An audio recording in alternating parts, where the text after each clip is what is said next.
Welcome to Tripura Info News Update. ADC নির্বাচনের পর উপজাতি অধ্যুষিত এলাকায় সংগঠন শক্তিশালী করতে তৎপর বিজেপি। আগামী সেপ্টেম্বরে ৫৮৭টি ভিলেজ কমিটির নির্বাচনকে সামনে রেখে গতকাল বেলোনিয়া মহকুমার ঋষ্যমুখ বিধানসভা কেন্দ্রে তিপ্রা মথার সঙ্গে যুক্ত ১৩৫ জন ভোটার বিজেপিতে যোগ দেন।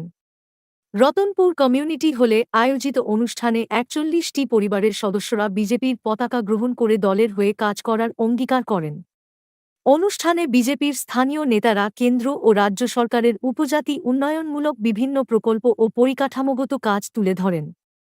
এপ্রিলে অনুষ্ঠিত এডিসি নির্বাচনে ঋষ্যমুখে বিজেপি প্রার্থী তিপ্রা মথার প্রার্থীর কাছে পরাজিত হয়েছিলেন।